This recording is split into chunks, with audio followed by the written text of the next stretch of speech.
France is the country where Dior and Chanel were born, where Airbus builds the largest airplanes in the world, where Nobel Prizes are not uncommon, and the national football team is among the top 5 strongest in the world. A country of talent, ideas, style, and great ambitions. One of the largest economies on the planet with a GDP of over $3.5 trillion, the third largest in Europe after Germany and the United Kingdom. But there is another side of France, where entrepreneurs and investors are leaving because of tax pressure, where even the richest European, Bernard Arnault, in 2012 sought tax refuge in Belgium after the introduction of a 75% tax on the highest incomes. France, with a high standard of living, about $51,000 of GDP per person, still noticeably lags behind its neighbors: Germany, the United Kingdom, Belgium, the Netherlands, and Switzerland. France has built one of the most generous social models in the world, and over time has become hostage to it. More than 31% of GDP every year. The largest share among EU countries goes to healthcare, pensions, subsidies, support for families, unemployed people, and migrants. The state guarantees almost everything, but this comes at a price: high labor taxes, loss of competitiveness, and an outflow of investments in skilled workers. This is not a coincidence and not a single mistake. This is the result of decades of political decisions and societal expectations. From de Gaulle, who laid the foundation of the Social Republic, to Mitterrand, under whom the system was expanded to the limits of endurance. Each subsequent government added new obligations without revising the old ones. Under Sarkozy and Macron, it became clear, in France, decisions are formally made by Parliament, but the real veto belongs to the street. Protests define the limits of what is possible.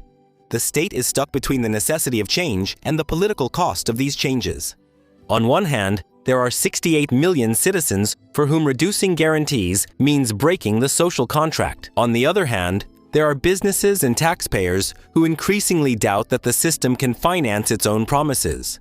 France is not a failure. It is the logical result of evolution. Models without a self-limiting mechanism. Expectations born from the welfare state have become a political taboo. So how did a country with such a vast history and potential end up at a point where a system designed to promote well-being has lost its room to maneuver? Any attempt at reform is perceived as dismantling the model. And is France capable of breaking out of the vicious circle of social populism, where the economy needs gas, but politics keeps pressing on the gas? Friends, we have an ambitious goal to reach 200,000 subscribers on the channel by the end of 2026. You might have been watching us for a long time and not even realize that you haven't subscribed. Subscribe to our channel and tell your relatives and friends about it. Also, give us a like and leave a comment under this video. We thank all our donors. Thank you. Thanks to our patrons and sponsors on YouTube. Every hryvnia you donate brings Ukraine closer to economic prosperity and well-being, because we are not just making videos, we are enlightening voters who will choose real reformers. Help us with this. The support link is in the description. It's in the description below. Post-war France was a country that stood in ruins. Almost a quarter of the housing stock, more than 2 million buildings were destroyed or seriously damaged. Industry was operating at half of its pre-war capacity. Inflation at a rate of 50% from 1945 to 1948 was eating up savings. In 1945, the French lived with a sense of chaos and uncertainty, and it was at this moment that Charles de Gaulle returned to the stage. A military general, leader of Free France, and a symbol of national resistance during World War II, who, after France's defeat in 1940, led the French resistance. De Gaulle understood that after the war, it was necessary to restore not only the economy, but also the trust in the state, which had been lost after the defeat of 1940. The collaboration of the Vichy regime, administrative chaos, and the inability to protect citizens during a moment of national catastrophe. To achieve this, he proposed a new social contract in which the state would become the guarantor of stability and protection. That is why, in the fall of 1945, he launched a project that would forever change French political culture: France's social insurance system. It was a quiet revolution. No barricades, no blood, no civil wars. The social insurance system covered healthcare, pensions, family support, and workplace accident insurance.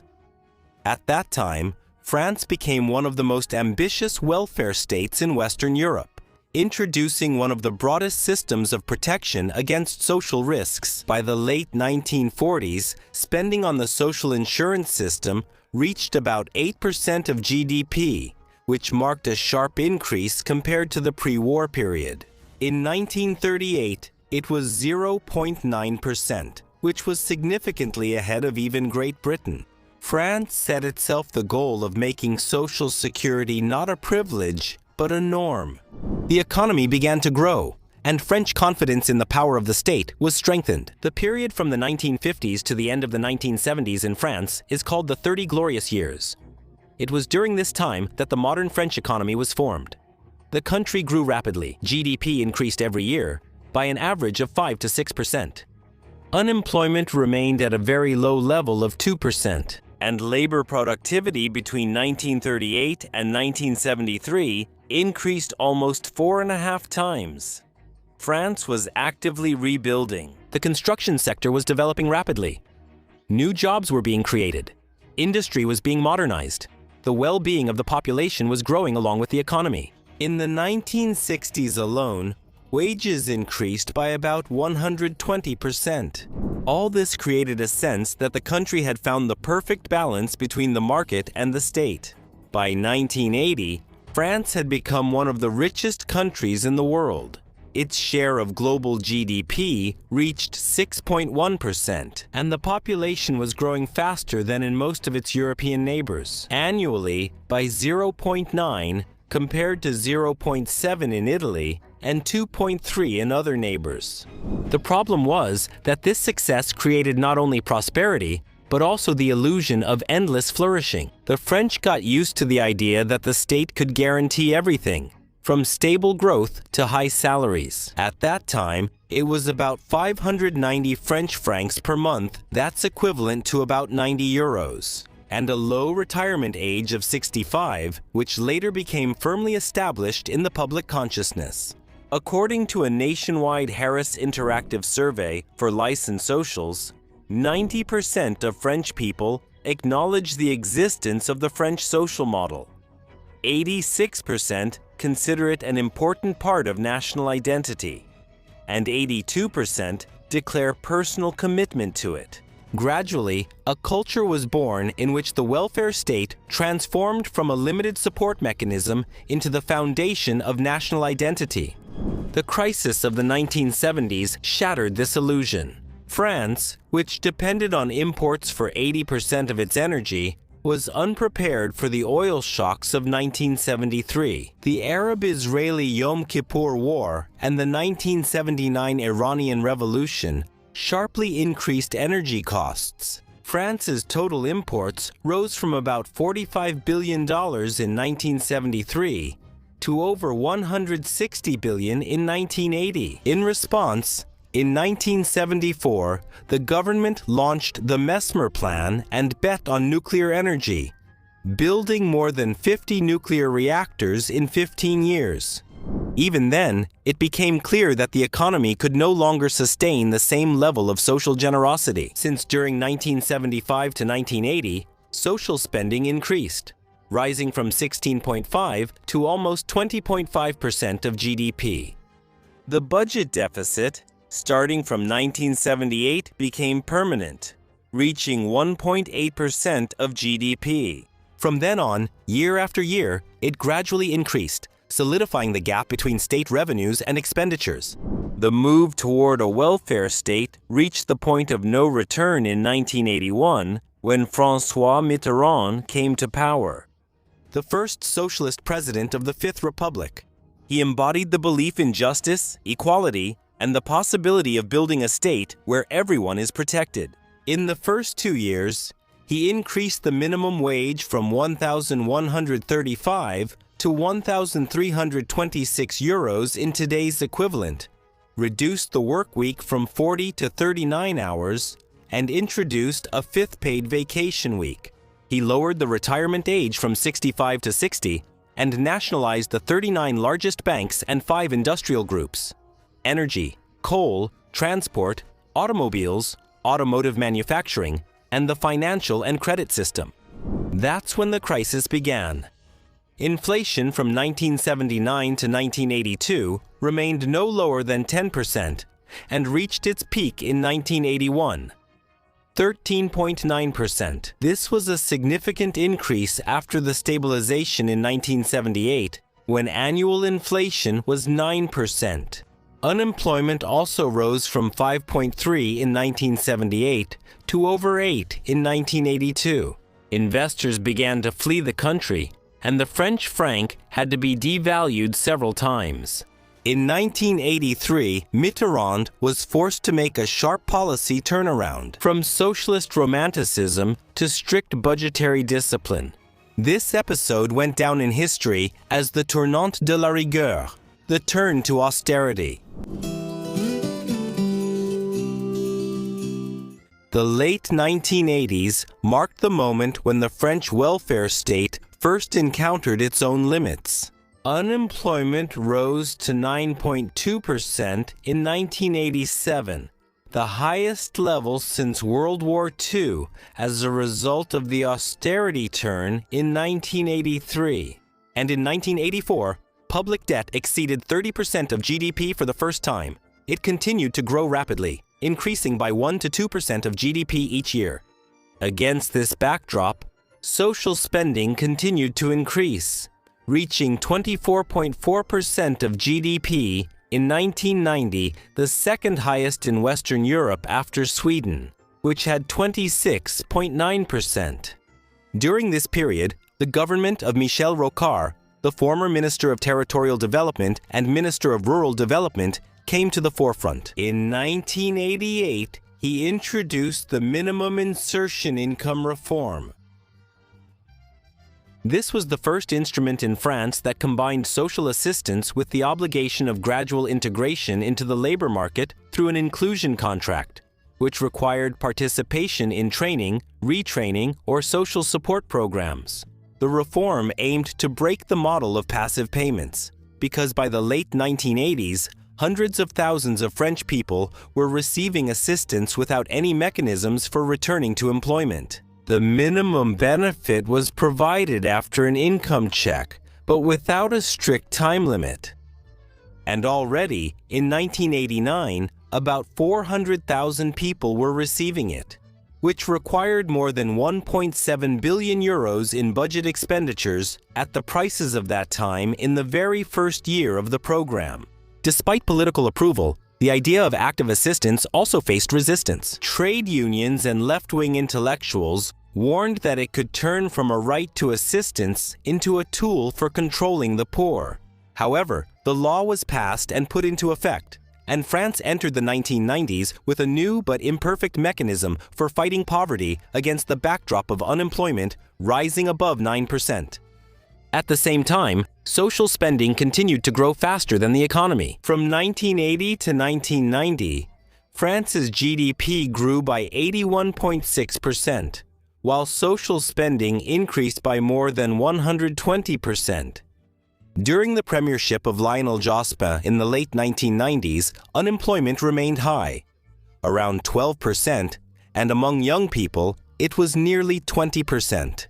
Jospin believed that reducing working hours would create more jobs. This is how the famous 35-hour reform came about, established by the Aubry Laws of 1998 and 2000. According to government estimates, reducing the workweek was supposed to create up to 500,000 jobs and reduce unemployment by 1.5%. But the actual results turned out to be the opposite. Wages and per capita value fell by between 1.5 to 2.5 and from 2 to 6 respectively in different types of enterprises, and labor productivity dropped by up to 5%. Labor market problems persisted even after 2000, when in 2002 Jospin lost the elections. Unemployment was still around 9%, and the budget deficit exceeded 3% of GDP.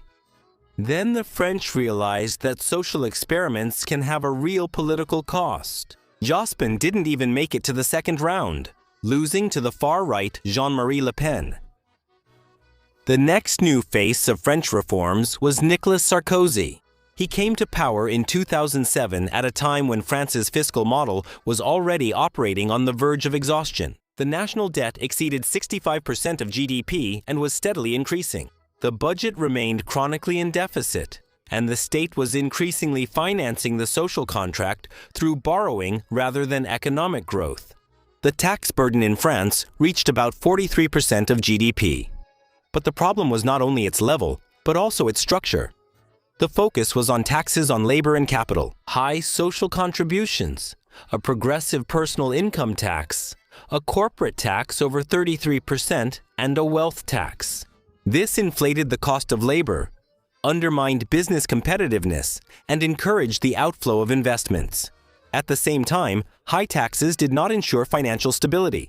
Government spending exceeded 53% of GDP, but the efficiency of redistribution was decreasing. Against this backdrop, Sarkozy promised to break the fiscal inertia. He lowers the inheritance tax, simplifies the labor code, and tries to reform the labor market, focusing on the German model, which achieved stable growth after Gerhard Schröder's reforms. But in France, the room for maneuver was very limited. Tax cuts undermined the budget, and spending cuts sparked street protests. In 2010, Sarkozy's attempt to raise the retirement age from 60 to 62 led to mass protests involving over 3 million people and nationwide strikes by oil refinery workers. Paris turned into a city of barricades. The government stood firm and implemented the reform. But Sarkozy received 27% in the first round of the presidential election and 48% in the second round, which was not enough to win the 2012 election. The conflicts surrounding the reforms revealed a key feature of the French model. Any changes to social guarantees provoke strong public resistance and come with a high political cost. But this is precisely where the responsibility of the authorities lies, in making unpopular decisions for the sake of the state's long-term viability. When politics is reduced to securing electoral support, the state loses its ability to solve structural problems. Populism only postpones reforms, masking deficits and inefficiency, which eventually surface in the form of crises. In 2017, France elected 39-year-old Emmanuel Macron. At a moment of deep tension between a generous welfare state and weak growth, high taxes and declining competitiveness, demands for reform, and intolerance of change. He promised renewal without breaking the social model. For 2 decades before him, France carried out fewer structural reforms than other major European economies. That's why Macron received support as a compromise figure capable of moving the system forward. His mandate from the very beginning was not about enthusiasm, but about confronting a country that simultaneously demanded change and feared its consequences. When Macron came to power, France's economic indicators had already been signaling systemic problems for years. In 2017, unemployment stood at 9.4%, remaining high throughout the entire previous decade. After the 2008 crisis, the rate rose from 7.4 to a peak of 10.4 in 2015, and only decreased slightly. On the eve of the presidential elections, this was more than twice as high as in Germany, which had an unemployment rate of 3.8%. In 2017, the national debt exceeded 98%, and the deficit remained at 2.6% of GDP.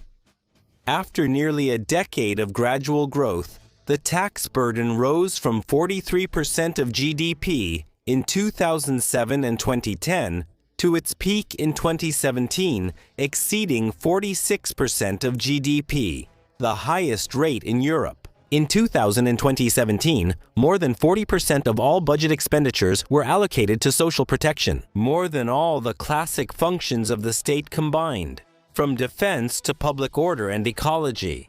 Macron took office with the understanding that the welfare state of the 20th century had become a burden for the modern economy. The state took on almost all the key life risks of its citizens through a network of specific programs, including minimum income support, unemployment benefits, and housing subsidies. Moreover, more than 80% of the social budget was concentrated in pensions and healthcare, more than in Sweden, Italy, or Germany. But the economy could not keep up with the scale of the commitments. After the financial crisis of 2008, labor productivity grew by an average of 1% per year, slower and less stable than in the countries of Northern Europe. At the same time, the production base was weakening. Over 2 decades, the share of industry in GDP decreased from 15 to 10%. This led to a systemic imbalance. The state expanded social guarantees faster than the economy created new value to support them. In these conditions, any reforms required not only economic logic, but also political courage. In 2018, Macron tried to save the situation by introducing a single 30% tax on financial income and replacing the wealth tax with a real estate tax. It applies to the net value of real estate assets over 1.3 million euros on a progressive scale, from 0.5% to 1.5%. In 2024, the property tax generated about 2 billion euros in revenue, which is almost half as much as the wealth tax. These changes were meant to make France more attractive to investors amid competition with European tax havens, primarily Luxembourg, Ireland, the Netherlands, and Switzerland. At the same time, Macron began working on labor law reform. In 2017, the Macron ordinances simplified collective bargaining, limited severance pay, and made hiring and layoff procedures easier. They significantly simplified the labor code, which in some editions had grown to over 3,000 pages and had become a symbol of excessive regulation. For a while, it seemed that the reforms were working. In 2019, unemployment fell to 8.4%, and the average amount of investment increased by 19%, from 5.5 million euros in 2018 to 6.8 million euros in 2019.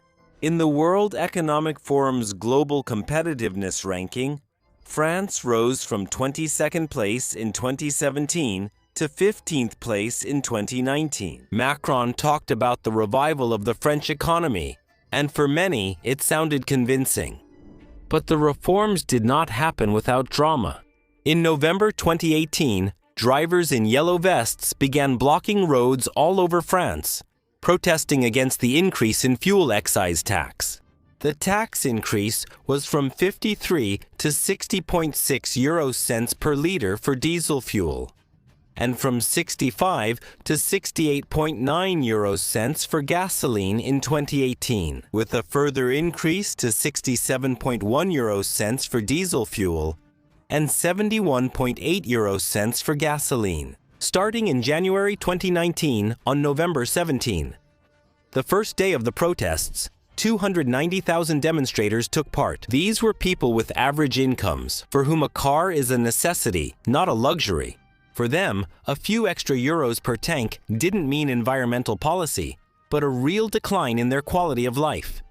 After a few weeks, about 10,000 people took to the streets of Paris. For several months, the country experienced the largest social protest since 1968. Barricades on the Champs-Élysées, smashed windows of luxury department stores, jewelry and designer shops, burned cars. This was not a protest against a tax, but against the very idea that the state can demand more at a time when citizens do not feel any improvement in economic conditions. The Yellow Vests exposed a deeper problem in France. Almost 15% of the population, 10 million people, live on the brink of poverty, and more than 4 million people depend on social assistance.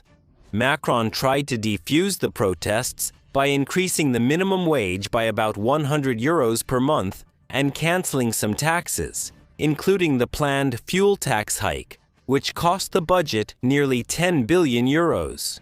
With the current national debt at 98.5%, 8,5% до ВВП. The protests subsided, and the authorities returned to the planned reforms only in 2020. The most difficult challenge was the pension reform. France spends over 14% of its GDP on pensions.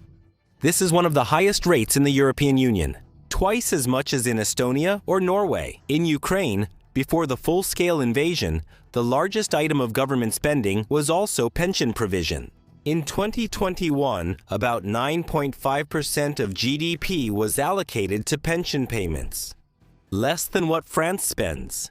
On average, a French man spends more than 23 years in retirement, and a woman spends more than 27 years, which is one of the highest figures in the world. Under these conditions, the system could not survive without raising the retirement age. Macron insisted on raising the retirement age from 62 to 64 years. According to economic indicators, this seemed inevitable. The population is aging rapidly, and the number of working people supporting the system is decreasing. If in 2000, the share of French people over 65 years old was about 16%, now it has increased to 22%, and this pressure on the pension system is only intensifying. But the people in the streets responded just as they did before. In 2023, France was gripped by protests that lasted almost 6 months. The government's attempt to raise the retirement age, driven by demographics and the system's deficit, led to transport blockades and street clashes across the country. On peak days, 1.2 million people took to the streets. Strikes paralyzed the railways, the metro, nuclear power plants, and air travel. In Paris, garbage wasn't collected for almost 3 weeks, and tourists posted photos of the capital piled up with bags. Economic logic once again collided with political reality. Even well-founded changes were perceived as a threat to the usual order, and reform as an encroachment on what was guaranteed. This was not just a protest against a specific law, but a reaction of a system that always defends itself against any revision of its own rules. Despite the resistance, Macron persisted. Macron carried out the reform by using Article 49.3 of the Constitution, a tool that allows a law to be passed without a parliamentary vote. The political cost was enormous. His approval rating dropped to 28%, and society was split between those who see him as a technocrat saving the country and those who view him as the president of the rich. Although the 2023 reform raised the retirement age and tried to stabilize the state's finances, it did not lead to a significant reduction in the share of pension expenses. In 2023, they amounted to about 14.4% of GDP. For comparison, Sweden spends about 7 or even 7.5% of GDP on pensions. In Germany, it's 10.3%. In Switzerland, it's 6.8%. In Ukraine, in 2025, the expenditures of the pension fund already amounted to 11.43% of GDP. According to the audit by the Cour des Comptes, even after the 2023 reform, the deficit of France's pension system could reach 15 billion euros per year by 2035. It is very likely to continue growing, reaching 30 billion euros by 2045.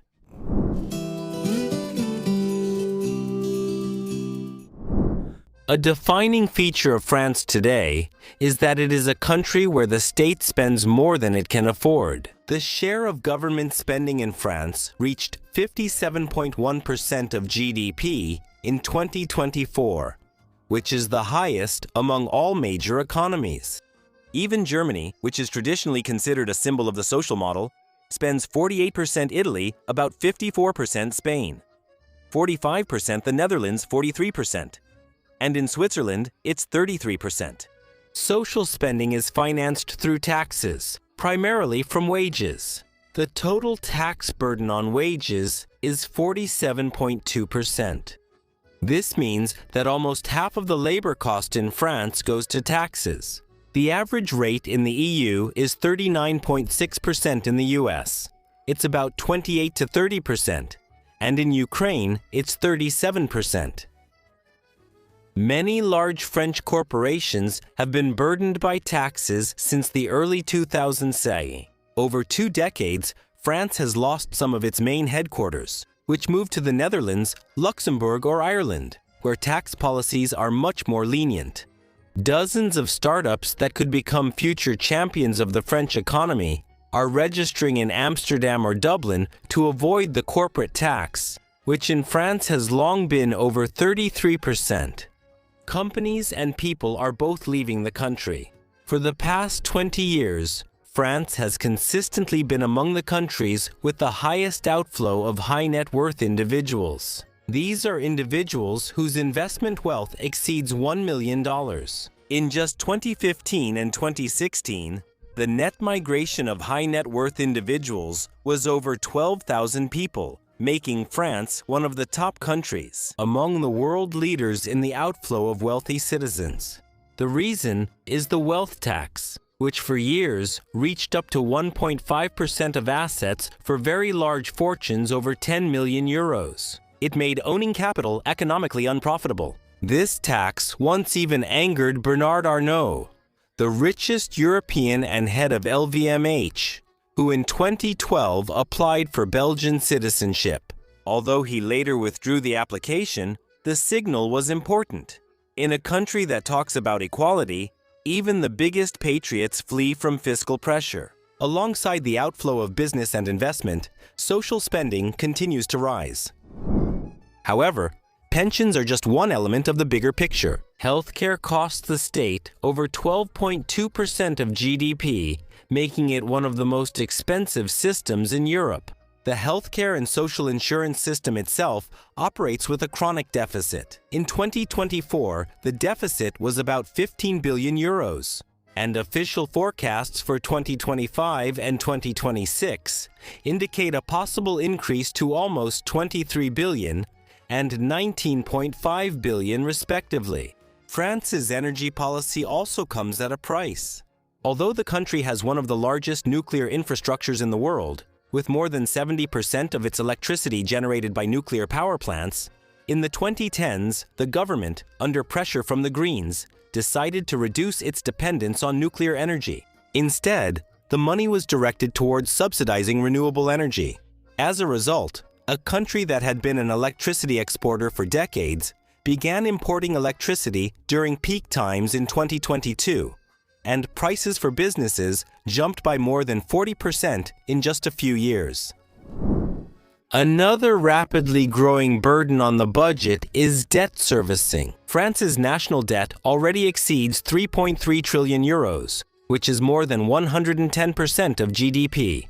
In recent years, annual interest payments have jumped from less than 30 billion euros in 2020 to more than 50 billion euros in 2025, and today it's approaching 60 billion euros per year. That's more than what's spent on higher education or national defense. All these figures point to one simple but painful truth. France is spending money as if it were endless. It finances social comfort with loans, pays for the present with future income, and tries to hide economic weakness behind ostentatious generosity. This is a country where the desire to be a welfare state has turned into financial dependence. The social protection system in France covers about 99% of the population, one of the highest rates in Europe. And although not everyone receives cash payments, in fact, every resident is included in a wide range of government support programs: housing subsidies, unemployment benefits, family allowances, RSA minimum guaranteed income, healthcare coverage or benefits for low-income people. In addition, for years, France has remained a country with one of the most regulated labor markets in the Organization for Economic Cooperation and Development. It is much more difficult to fire an employee here than to hire one. Notarial procedures, compensations, legal risks, and the possibility of reinstating an employee make hiring an employee an extremely risky matter for an employer. This creates an environment where employers are afraid of risk, so hiring happens slowly and cautiously. As a result, youth unemployment has remained at 17 to 20% for years, even though overall unemployment has decreased to about 7.5% during 2023-2024. France spends up to 2% of its GDP on unemployment benefits, which is also one of the highest rates in Europe. Only Austria and Spain have higher rates. On average, an unemployed French person receives about 57% of their previous salary, and in some cases, up to 75%. European economists have long noticed that such rules make the period of unemployment longer than in countries with a more flexible system. It's not laziness. It's a rational response to the system of incentives. If the state guarantees housing, social benefits, payment of utilities, and even covers health care, then it's logical that some people lose motivation to climb the social ladder, even though only 28% of French people are satisfied with the social protection system. Migration is a separate issue, which has made the French social model even more expensive. France accepts up to 300,000 migrants every year, and a significant number of them enter the social support system during the first years after arrival, increasing pressure on the budget and intensifying social tension. Back in 2017, 41% of the French were against further acceptance of migrants. In 2019, according to Ipsos, 65% of respondents believed that accepting migrants does not improve the situation in the country, and 45% noted that migration increases competition for social resources and access to public services. France has become a country where the welfare state creates two groups: those who live off the system and those who finance it. The middle class, which has historically been the backbone of the French Republic, is shrinking. Over the past 30 years, it has lost about 10% of the population, and the tax burden remains high. The problem is that if the state provides but does not stimulate, society gradually loses its ability to move forward. People get used to an acceptable level of comfort, but not to the effort needed to maintain it. Thank you for watching. French politics is increasingly less focused on solutions and more on preserving the model of the welfare state, which is taken for granted, where society's expectations outpace economic capabilities. Politicians understand that this model is no longer financially sustainable, and any attempt to change the system ends in protests, even in cases when these decisions were economically justified. Nicolas Sarkozy lost the election after the 2010 pension reform. Macron tried to break the system, but even he faced resistance. His approval rating after the Yellow Vest protests and after the 2023 pension reform fell to 28%. According to IFOP, more than 72% of French people believe that the government is carrying out reforms against the will of the people. But at the same time, 81% agree that the pension system needs changes. This is a paradox that explains all of French politics. Society recognizes the problems, but it categorically refuses to solve them. In the 2022 presidential elections, the combined support for radical candidates from the far left and far right reached over 54%. This is a historic high. In the second round, the technocrat Macron and the right-wing populist Marine Le Pen advanced, and the traditional parties, which had shaped France's politics for almost half a century, received less than 7% combined. The left proposes to increase social benefits, lower the retirement age, raise taxes on the rich, nationalize key enterprises, and freeze food prices. The right proposes to reduce migration, strengthen law and order, and increase government spending on security, also without significantly limiting the social sector. Both sides promise more government, just in different forms, and neither tells the voters that any increase means even more debt, an even bigger deficit, and even higher taxes. It's telling that the level of trust the French have in political institutions is very low. A CVPOF survey in February 2023 shows that 28% of citizens trust the parliament, 26% trust the government, and only 16% trust political parties. When society doesn't trust those who run the state, it starts looking for salvation in the state itself, in even greater payouts, in a stronger role for the social system. France is constantly caught in a political pendulum. The government promises reforms, society takes to the streets, and the government backs down. The budget deficit in 2025 increased to 5%, which is almost twice the EU Maastricht criteria of 3%. Politicians who promised more social benefits are gaining popularity. Then the economy demands changes, but when someone tries to implement them, the pendulum swings back toward disappointment in the system. France gave the world Descartes, Voltaire, Monet, cinema, fashion, and several revolutions, but created a system that eventually began to work against France itself. The welfare state began as protection from poverty, but eventually led to dependency. The pension system is difficult to maintain. The labor market is rigid, and any reforms provoke mass resistance. In response, the state increasingly papered over problems with debt. France became a mirror of the West, reaching the limits earlier than others. In the 20th century, the welfare state was seen as a panacea. In the 21st century, it became a system in need of a reset amid aging, debt, high taxes, and stagnant productivity. In 2024, French debt exceeded 110% of GDP. This became the point where the country is essentially living not on its income, but on future taxes. It is financing today's comfort at the expense of tomorrow's opportunities. Government spending, which in 2024 rose to 57% of GDP, is at the level of pre-crisis economies.